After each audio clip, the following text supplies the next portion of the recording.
We're here. I'm with Liz Trotter. Our guest today is Kevin Kunkel. This is Smart Business Moves. Woo-hoo! Kevin, how are you? How are you today, Kevin? I'm wonderful. How are you all? Awesome. It's Wednesday. Kevin has a big lag, right? Or is that just me? Is it? Yeah, it's. I don't know. We'll see. It's the internet up there in Somerville, I guess. Well, I am looking forward to. Hey, Denise, I'm looking forward to hearing from Kevin today because the last time he was on, I couldn't be here, and I was really bummed out. I've heard. Where were you? What happened? Troy. What happened to you? I don't remember. I think Matt pitched in. Matt came in and helped us that day. Last minute, something happened. Was it last minute? I don't think it was last minute. I think that was when I was in Texas. Planned. Oh, I think it was when I was in Texas. Yeah. Last minute would be something like your cat would drag your computer on the floor or something. Not that would ever happen. Oh my gosh. That's ridiculous. I don't even know. I don't know what I'm talking about. Where would you come up with such a thing, Tom? You're crazy. You're just crazy. Amazing imagination. Oh, so good to see you, Denise. I was on a call with Denise yesterday on a strategic success call, and I kind of beat her up a little bit. So I hope you're doing okay today, Denise. She's a tough cookie. I'm sure she is. I'm hurting for you, Denise. I know what it feels like. No, you don't, Tom. You mean it gets worse? Yes, it does, Tom. My. Yes. Oh my. Okay. But see, look, she still showed up, so we're good. What do you got in the background there, Kevin? You got some cool stuff back there. What do I have in the background? Well, that's a little of my first life, my career, which was the United States Navy. I was a submariner. I rode nuclear submarines for about 10 years and did that out of here in Scotland and Spain and out there where you're from, Bremerton, Washington. So I spent a little time out there as well. Yeah, cool. 10 years. That's a long time. So that's some of that memorabilia back there. Yeah. Yeah, that was back. Well, it wasn't underwater the whole time. But, you guys were. That was back in the day. You were fighting communist aggression, right? Yeah, it was known as the Cold War. Yeah. Oh, yeah. Gosh, that's ringing a bell. We actually qualify for veteran status if you have this little pin, with a patrol pin. So. Yeah. So anyway, all I can tell you about that is I was never there and it never happened. Yeah. and if he tells us anymore, he'll have to kill us. No, not me. I'm not going to. Don't tell me anymore. Yeah. And if you have to, no, well, I'm not going there. I'm letting that one go, Tom. Okay. Anything going on out in the world that we need to talk about? We won't. That would be another. Yeah. Another call. Yeah. Okay. Well, we'll have you back again, Kevin. All right. I had a busy call right before this, so okay, gotta relax, cool off a little bit here. I don't know. Is there anything? How's COVID doing, Tom? The numbers are getting a little bit better on a national level, from what I understand. Depends what part of the country you're in. I think it's up north, it's getting a little bit worse. Down here in the south, it's getting better. It's still bad relative to most parts of the country, but I mean, the trends are going a good direction. That's good. I know one of our success members lives up in Virginia, and they're like one of the top 5 bad cities right now. So that's not fun. That's kind of scary. Yeah, I've seen some of those numbers. The number of positive cases per 100,000 people. Mm-hmm. I was from Virginia myself originally, and I'd get these things showing up on my Facebook feed every once in a while about how bad it is. And then I actually look at the numbers compared to what they are down here in South Carolina, and they don't know what bad is yet. But Oh, really? no. Oh, gosh. Okay. Hopefully it won't get too much worse. Yeah. There you go. So what are we talking about today? Kevin, what are we talking about today? Ooh.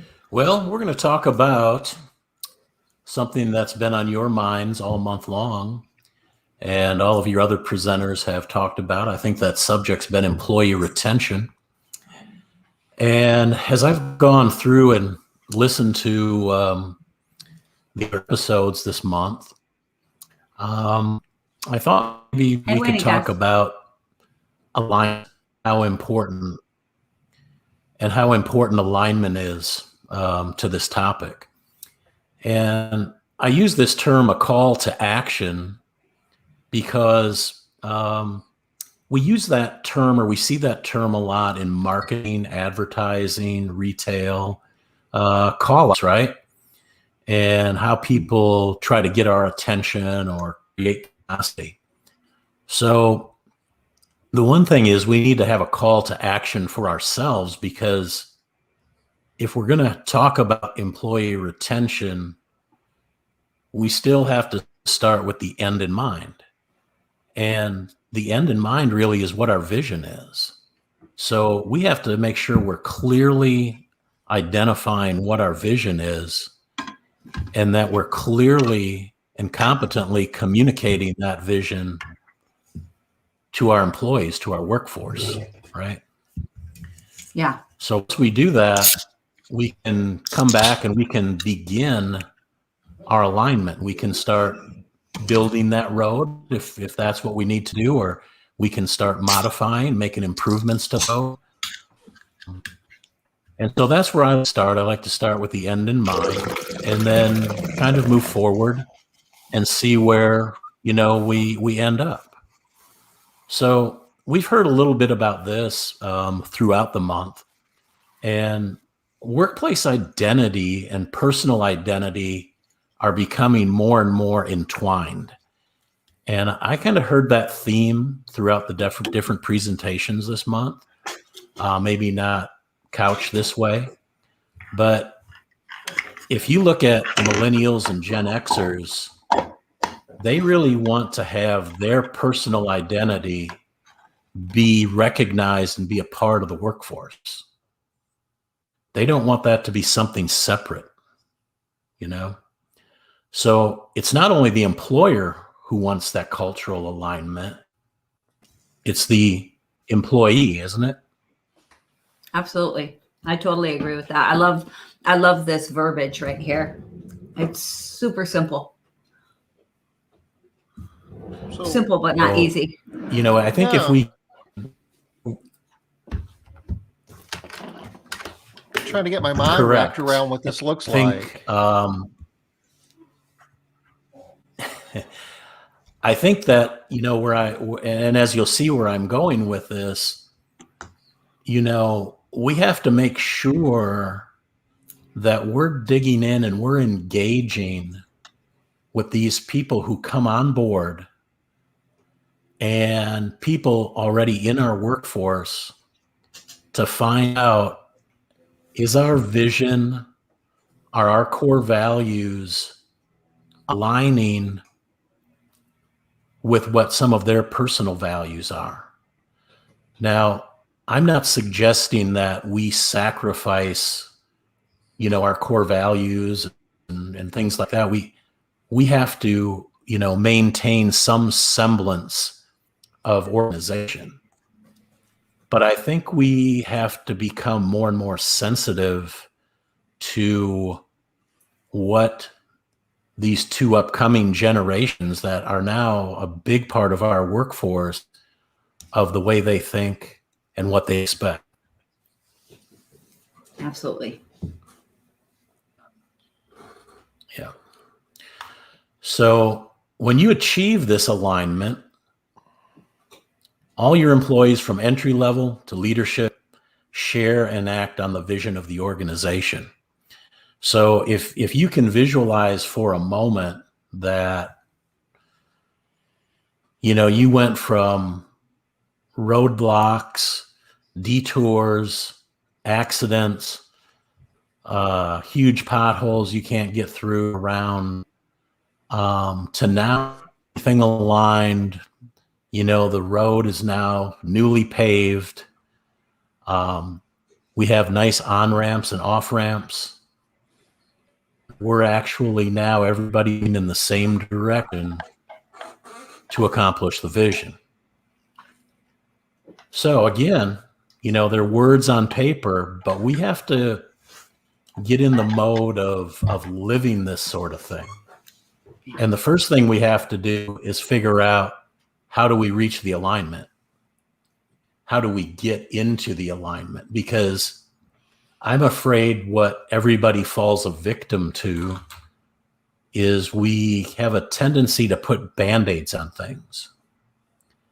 And we throw something out there that may satisfies what we think is aligned for a couple of months, a half a year, and then we drift away from it again.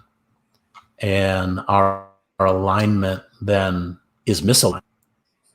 And then we're back to revisiting that same issue again. I know that this has happened to me. So more I don't know times if than I can you've probably all count.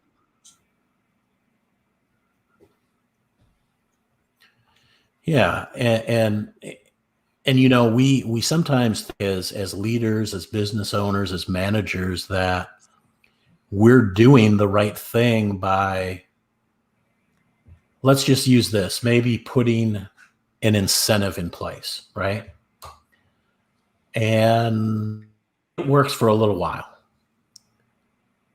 If our incentive did not align with what our goals are, then is it really meaningful?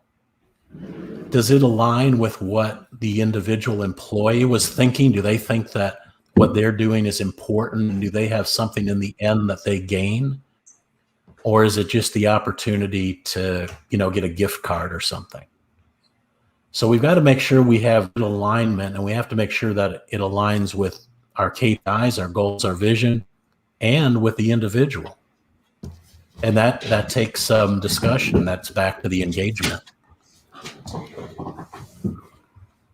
I think that's a newer way of thinking that more people are recognizing now than they have in the past also, that it's not just about what you want. If you're not engaging your team with what they care about and what's important to them as well, that you're going to keep finding yourself back in the same exact boat, not being able to have enough people working for you. It sounds like you're describing something that could be called a negotiation, where as a company, this is what we want. And, as employees, as a workforce, let's find out what you want. And let's see if we can find some common ground where, everybody can get some of what it is that they want. Usually it's difficult for everybody to get everything that they want, but it's something more than a negotiation, where maybe the old school thinking would be, well, this is us, this is our company, these are our objectives and mission and vision and core values. And if you don't like it, then, you need to go get a job somewhere else. Or are you saying that, that may or may not have worked in the past? I don't know, but it's less likely to work now than ever.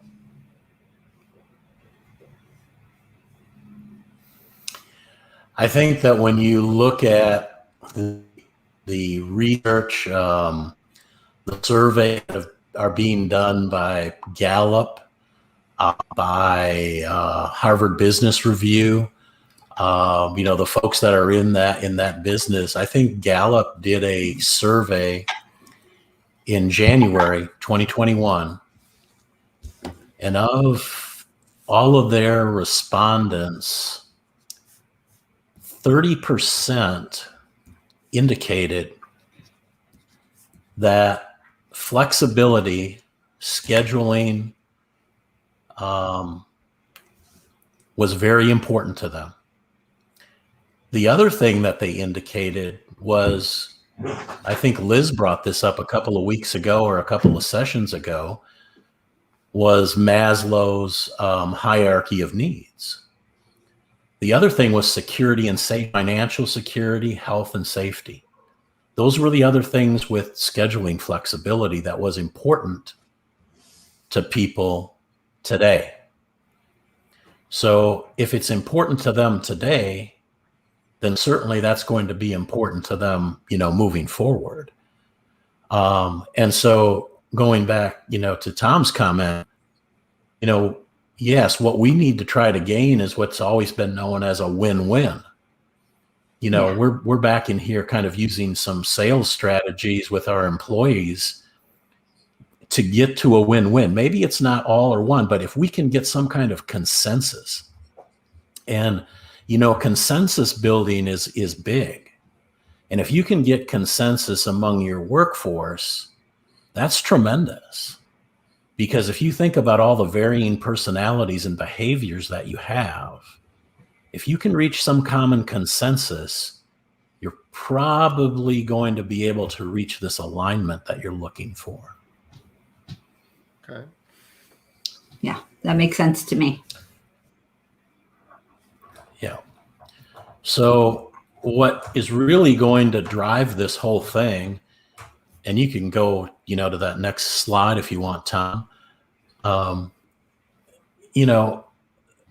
is engagement. Employees who are engaged, they're likely to stay with their organization. And can you go back a slide, Tom? This is, you can go back one, yeah. Okay. There we go. So age really key, right? We have, and it's not about once in a while. It's not about, throwing an anonymous survey out there. It's about getting in front of our folks. And, when I say in front of them too, we have so many opportunities. Tom talks about this, a lot. I agree. Have all of this. Everybody's carrying a computer, call it a phone, but we have capability to constantly stay in touch, and our employees to stay in touch with us. So, we've got to learn how to make sure employees understand how to use that technology, how can we benefit, and how can we use that to better engage our employees. So that engagement, life happens to people. Life happens to all of us. So how do we stay on top of that? I heard through the several previous episodes of, specific examples of, people's family members falling ill, people falling into, needing food items or needing just basic items. We have to know that, because sometimes people walk up and they're like, well, they didn't show up today. They didn't show up to work the next day. But sometimes we have no idea why that was. We may think, oh, they were disgruntled with the job. But maybe not. Maybe they felt that they had something else more pressing they needed to take care of, and they didn't feel that they could trust to tell us that. And, we really have to work to develop that, because trust seems to be the common thread that runs throughout that I heard everybody talk about so far. And Trust is a huge word. Trust doesn't just happen. And trust is something, again, that has to live and breathe. And, you really have to work on developing that. And, I throw this in, Tom knows what it's going to be, he's seen it enough. But, the first time I meet somebody and I come in with them, I introduce them to a little Dove chocolate. Now, why do I do that? It's not just the chocolate, it's a gesture. And you didn't appreciate your time, or I appreciate what you're doing.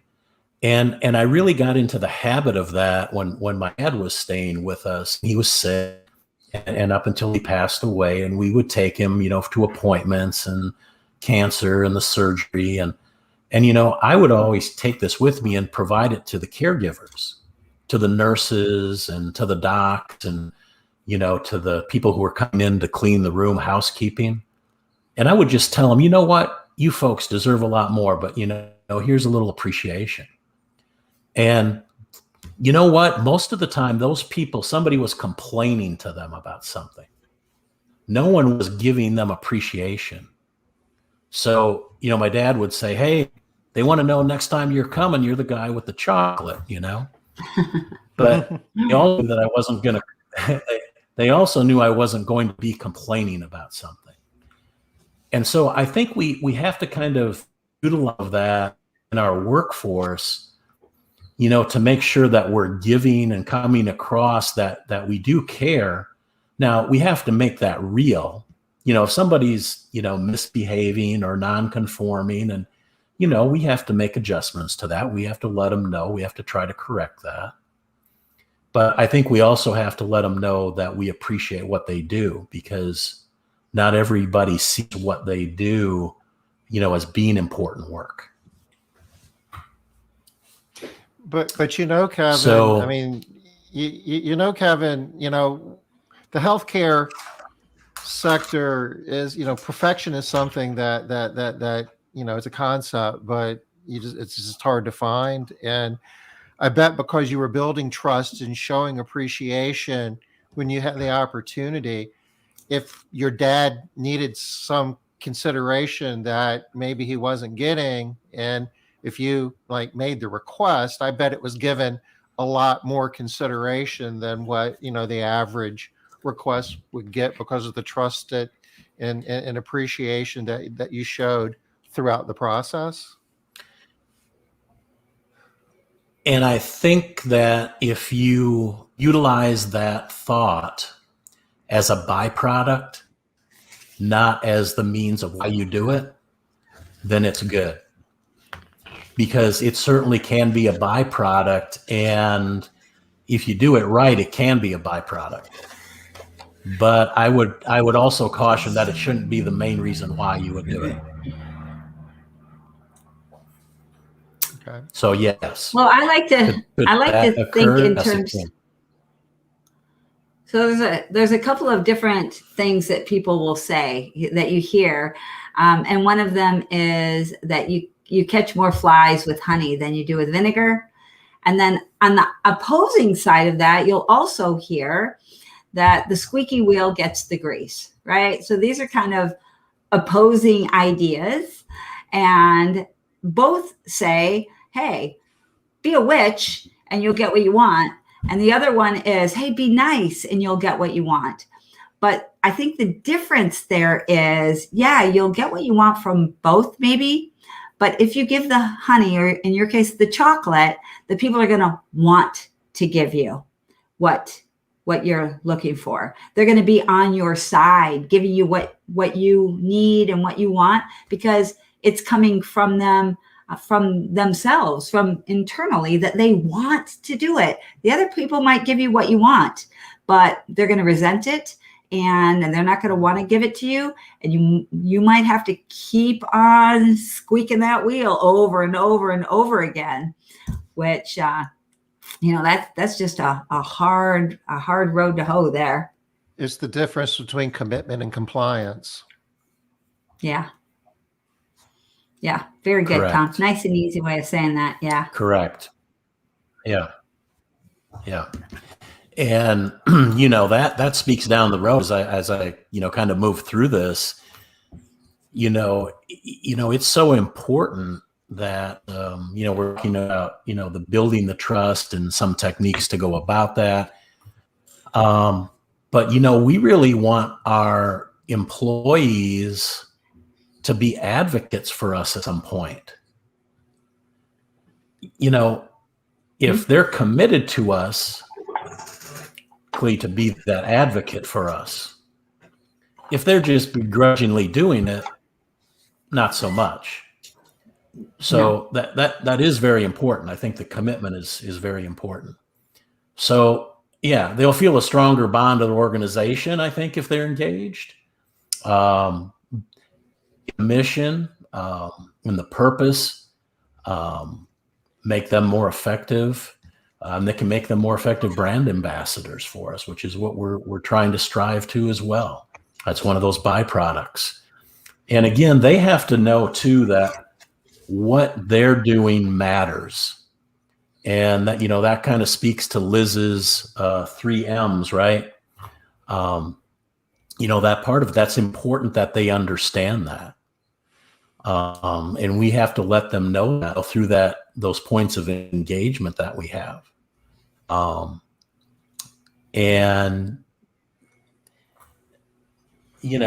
Tom and I have been discussing this within Castle Keepers through this alignment, through the organization, from our hiring and selection, sales, our whole process of scheduling, out to to the training, to the field supervision, to the cleaning technicians, right? We have to make sure that everybody understands that they're responsible for some form of KPI. They don't have to know the whole picture. They have to know the vision of where we're going. But if they can understand they have to meet this, and they have to, be able to clean that home within that period of time. And if not, to please give us feedback of why not. But if everybody's set up in a line to meet certain KPIs, then everybody feels that they're part of the mission. They're part of the vision. That what they're doing and meeting that or exceeding that is taking the company where it goes, but it's telling them it's meaningful to them. They know meaning. And because there's meaning, and I'm just stealing this from Liz, they know it matters, right? And at the end of the day, we're providing them with what? Well, we're providing them with measurement at key points in time, daily, weekly, monthly, quarterly, right? So they know. And then that's where those incentives come in. So, so building the stronger relationship, with customers, helping their company sales and profitability. We have to depend on our cleaning technicians as well to help us, build those relationships. They're in front of those customers. And we've got to make sure that they understand that also. And that only comes through engagement. And, we have to make sure that we're doing the right job of helping them understand that. So I think the point is slide 7.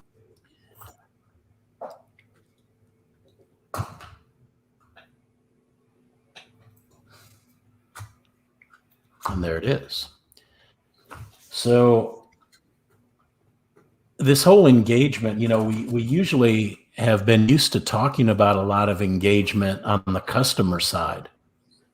And in the past and in my past business management experience, we would have a huge focus on our customers, a huge focus.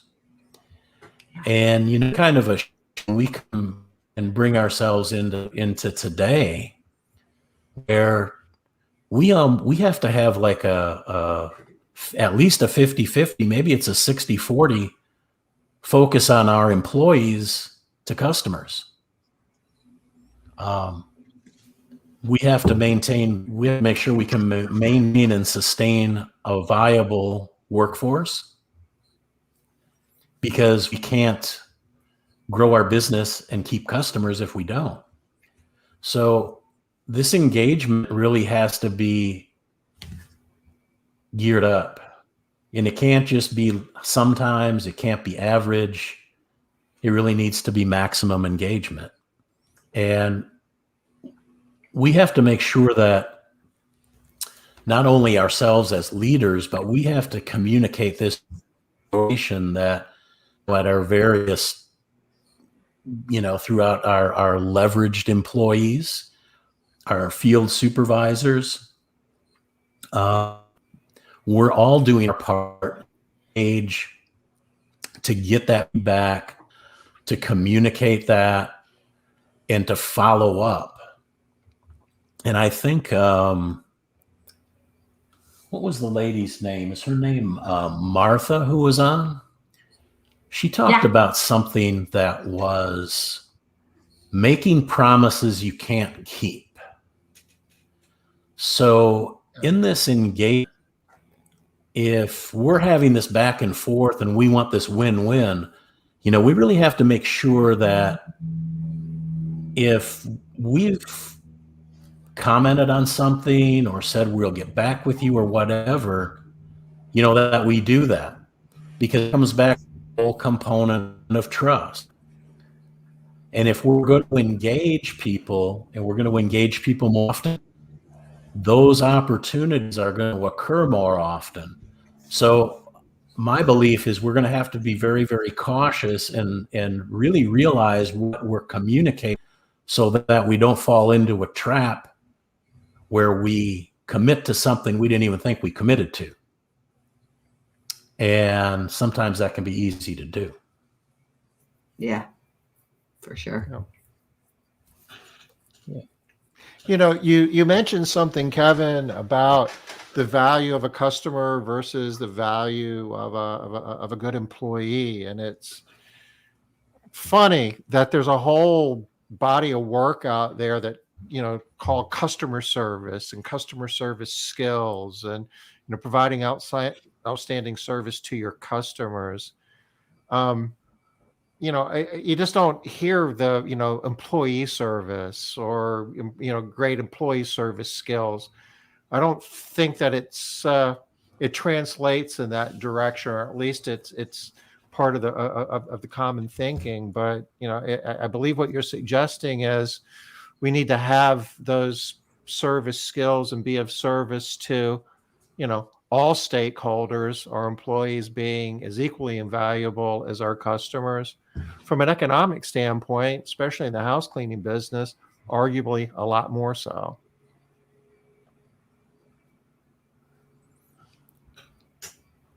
Absolutely. And it can be across any business segment, but I think especially in the service related business. And in my background in the waste and recycling business with BFI, one thing BFI used to say was, we don't need some customers, and it's okay if we have to fire a customer, because the customer is not fitting. So, I think, just as we find employee fit and how we help to mold an employee and get an employee going and on board and the way they want them to behave, we have customers have to consider like that as well. And I'm sure, most people see that, most business owners, leaders see that. But yeah, we can't forget that. And I think there's more of a focus on that today, with the way people's mindset is, especially the Gen X and the Gen Z, the millennials, who are right in front of us right now. So if you'd like to go on to that next slide. It's a lot on this one. Yeah. A lot of work here.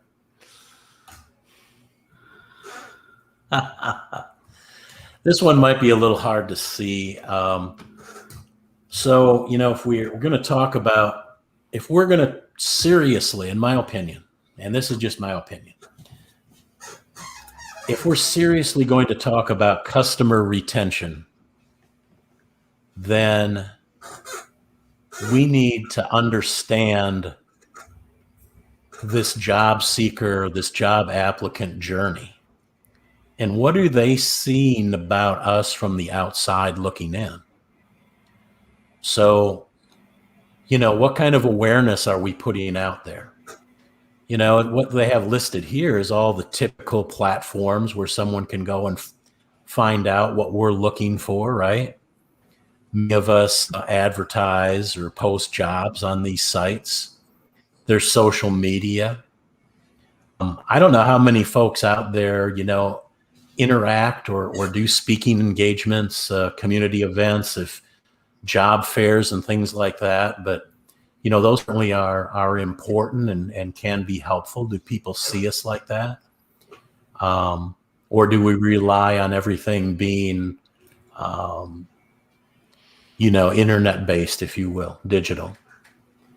Kevin, So we want to make have sure this is there.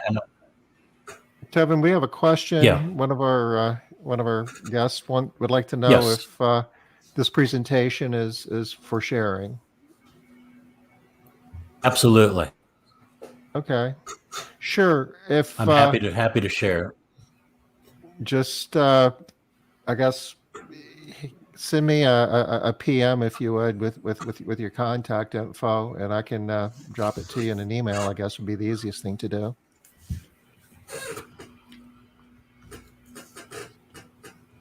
Sure. Yeah. I mean, any of this is, I'm pleased to share it. So, we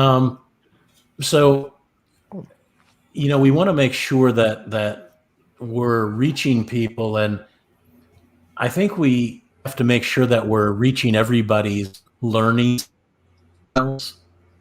And what I mean by that is some people are stronger audio, some people are stronger visual, some people are stronger kinetic or hands-on. What kind of ads do we have out there? Do we have video ads out there? There's some research out there suggests that, people like visuals better. Do we have that out there? Are we utilizing that? And I think I've seen where some business owners, the cleaning business, certainly are using that. So we want to make sure that, consideration and evaluating. Do we have enough information out there where folks can go and really find out about who we are? Customer reviews, employee reviews. Are we doing enough to drive those to make sure that, we have the right message out there for folks to see? And what about the application? Do we have a smooth, transparent process, or do we have something that's cumbersome? Do we have something where we're asking way too many questions? Those are things we need to look at to begin with as we talk about of retention, because we're setting the stage here for someone who's going to enter our organization. And I think the next most important thing, and this has been talked about, is onboarding and training. Yeah.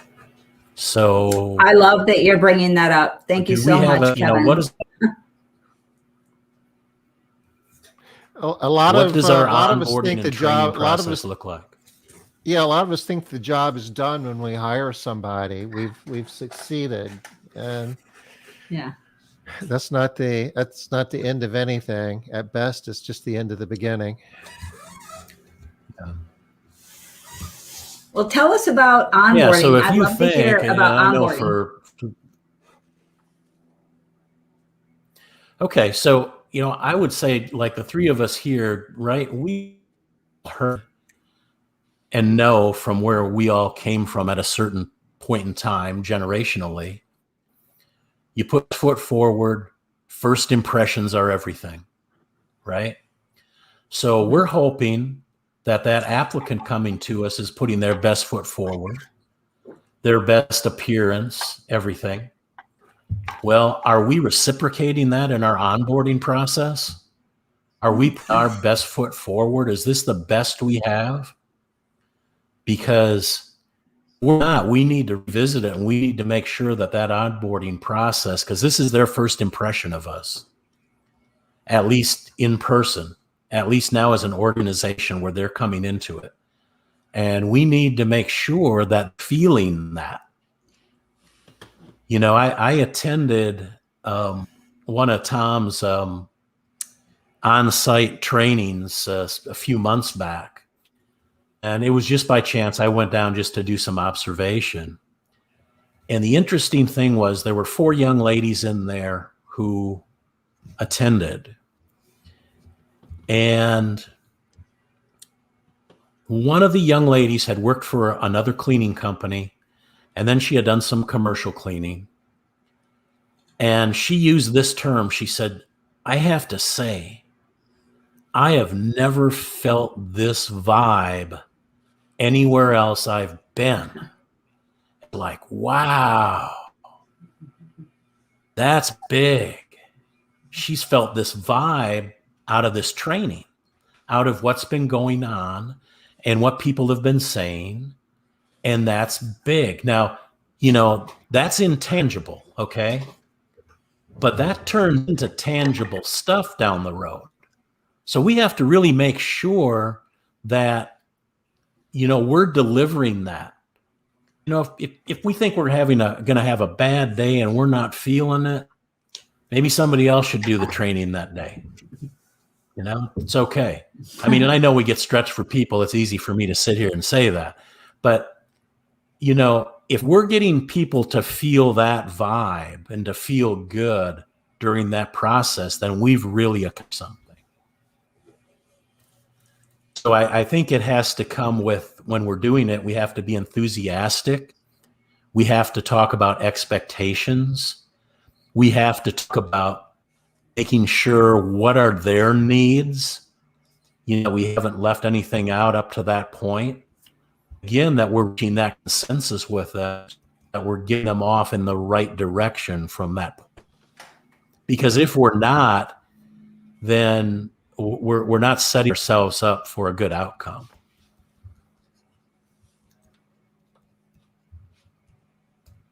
Yeah.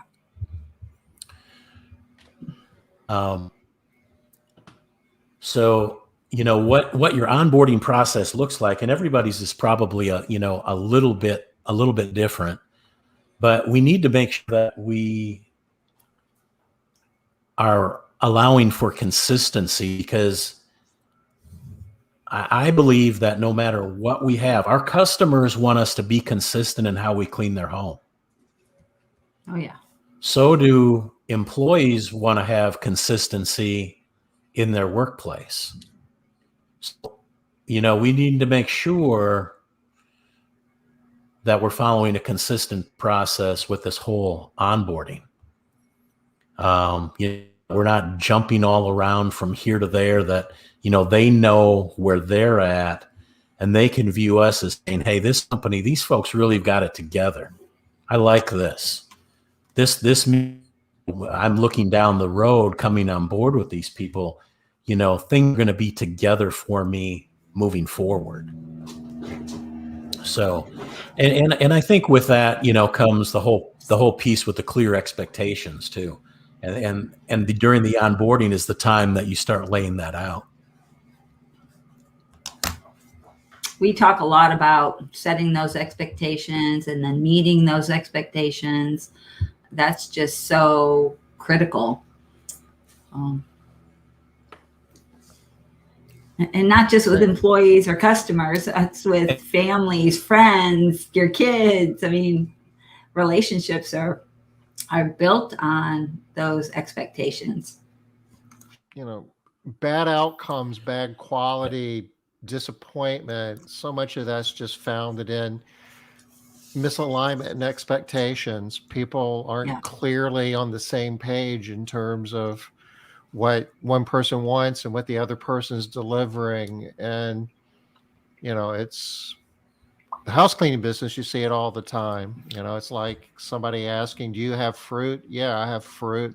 And you show up with oranges and they wanted apples. And we just aren't setting the expectations at Yeah. a clear, actionable level. It's a lot of work getting these expectations shared in a common way. That doesn't happen easy. No, it doesn't. And something I don't want to leave out, and I'm talking a lot here, but I'm a believer in assessment. Okay. And assessment to me is not just formal assessment. Okay. There's some good in some of that as well. But when I'm talking about assessment, and I use this a lot in the workforce development arena when I'm working with folks, and they have something with that they do with programs and counseling that's called an objective assessment summary. And it's a series of questions where they identify barriers and that sort of thing. But what people to do is to open up and to get people to open up with them. And I use the term behavioral-based questioning. And so it's more than a gut feeling. So this is another point for us during this onboarding to do some more assessment through behavioral-based interviewing with people.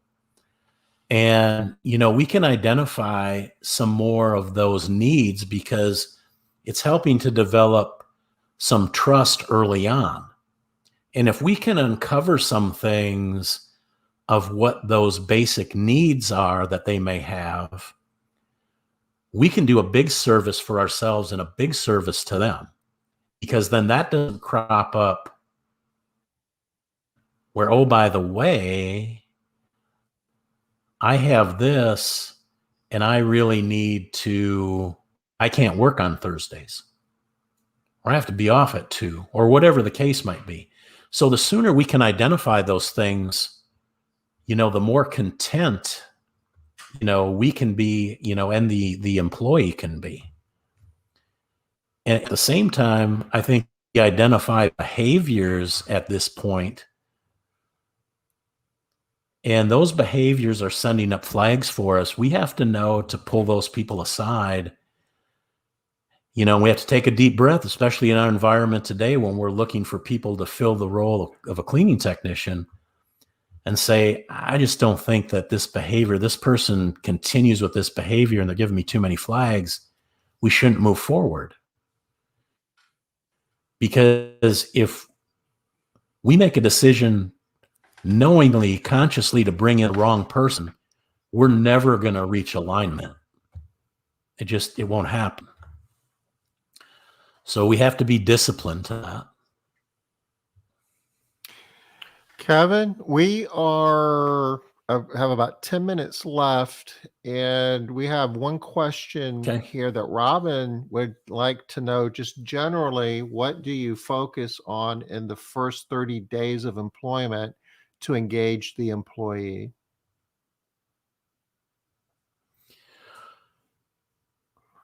I think that's going to be a little bit different for everyone. I would say at Castle Keepers, and understand I'm working as a third party. I know that their initial onboarding, their initial hands-on training, their initial field training is done fairly intensely. There's evaluation that's conducted, not only on the cleaning side, but on the behavioral side, to collect information. Especially during from hire through the first 2 weeks. Now, could we be doing a better job, thereafter? We're talking about some of those things. So, I think what you can't do is you can't forget about, after this initial period is through, that engagement still needs to continue in whatever form that you would decide, to make it happen. And again, don't forget, that doesn't always have to be face-to-face. We have mechanisms and and ways to text and to reach out and to stay in touch with our folks. And I think that's what the important part is, even if it's only as much as asking them, how are you doing? Do you need any help with anything? You know, I don't know if that completely answers your question. I mean, we could take some time and get more specific about that. So I know we're running low on time. So, through this, hopefully we've created, some loyalty with our customer, because again, we wanted to create, that advocacy out there, that they're key in that, because my belief is that we have a whole nother, ambassador out there. If you look at an employee and use an even number of their network is 10 people, and those 10 people are 10, the exponential effect of a good word out there for, gaining referrals for new employees, that's huge. And we really need to make sure we're tapping into that and we're doing a good job so that word carries out.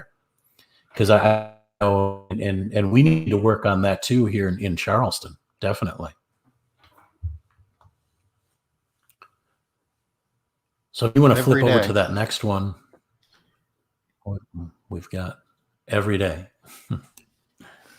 Yep.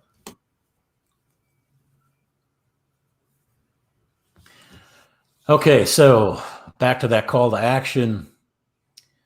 You're defining the needed actions, and now directly to, this whole portion of retention and the initial onboarding steps and the hiring, and articulate, why these actions are crucial. Pretty much that flow chart I just went through. Why are each of those steps crucial? What do we need to be doing? Why do we need to be doing them? And we need to make sure too that people are receiving the message accordingly. And I think we're not doing it. We need to make sure that we check for understanding. Sometimes we put a message out there, we communicate, and we think people know what we've said, but we don't bother to check for understanding. And then that's where we have these misperceptions, myths that we do not want to get created occur. So Hallelujah, if one Kevin. thing that I've learned throughout my careers is check for understanding when you communicate, because it's crucial. Yeah. Yeah. So you can throw that other one up there. Gold.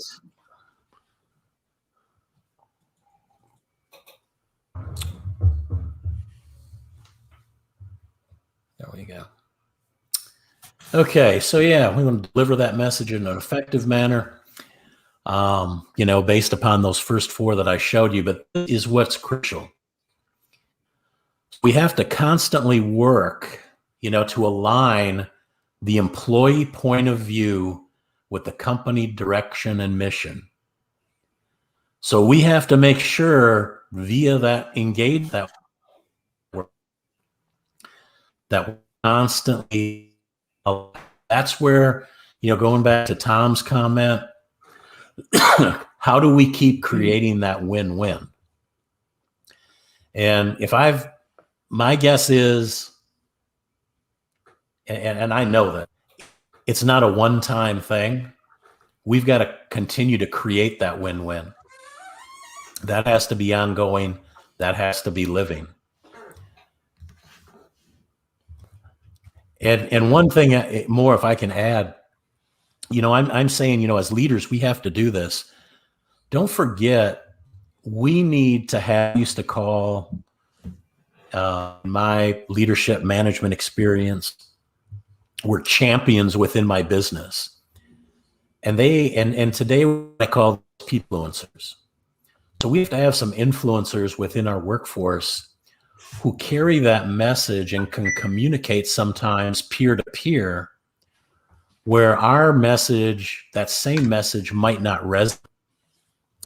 And we need to have that, because if we find people who can be good influencers with us in the workforce, the power of that and keeping that message out there and alive is it's invaluable, because the same influencer is going to bring us information back, right? And we need to get that information back, because just like our calls for action, we need to be hearing those employees call for action and not to dismiss them. Yeah, nice. I like that. Kevin, we've got about 3 more minutes left. Anybody have any questions about anything? I can run through probably that remaining amount with that time we have remaining, if you'd like. Certainly.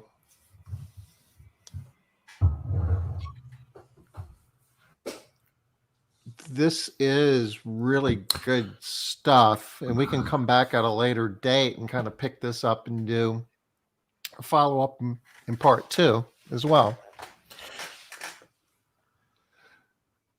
Yeah, and this speaks now directly to only the employee retention. And so, now we're kind of synopsizing what I've talked about, which is we have to recruit the right employees. We've heard that throughout the month. We have to create that exceptional onboarding experience. We've got to build employee engagement, and we've got to build that culture employees want to be a part of. So again, that culture has to be what they want to be a part of. If it's something separate in a way, then that's not serving us well. And what's that next slide, Tom?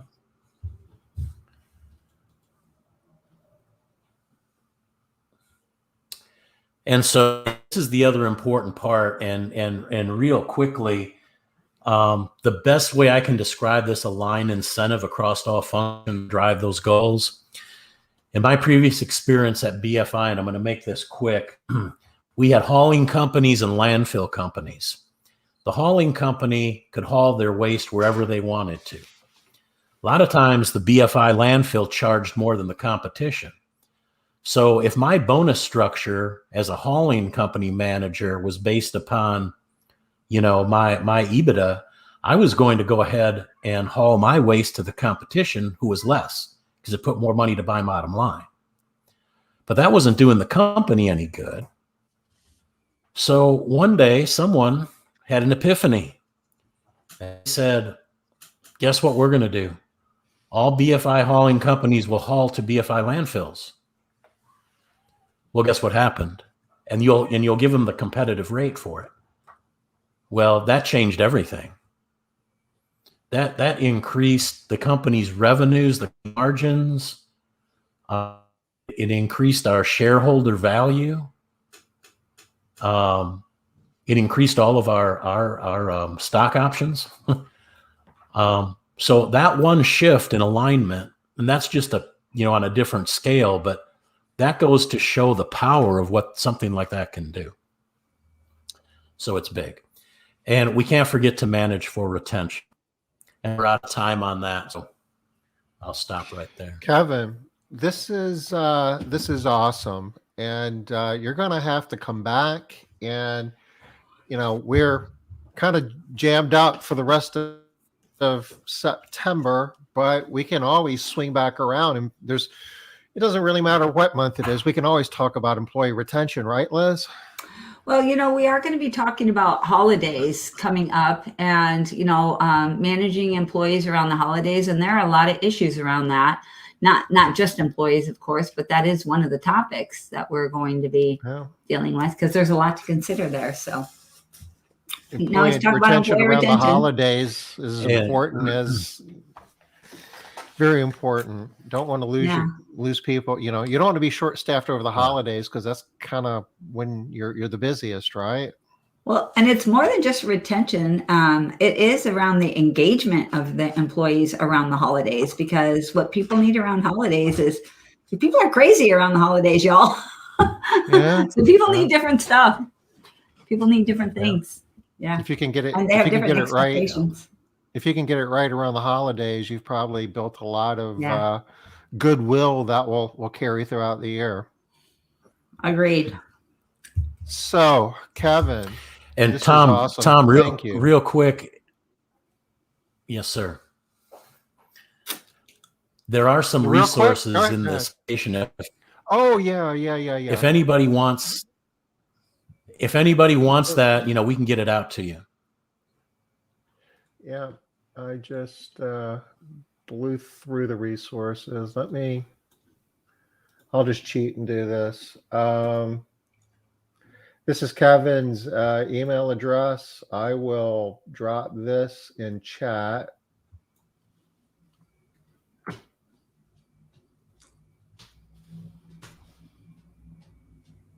You want to get a hold of Kevin? And here were a couple of links.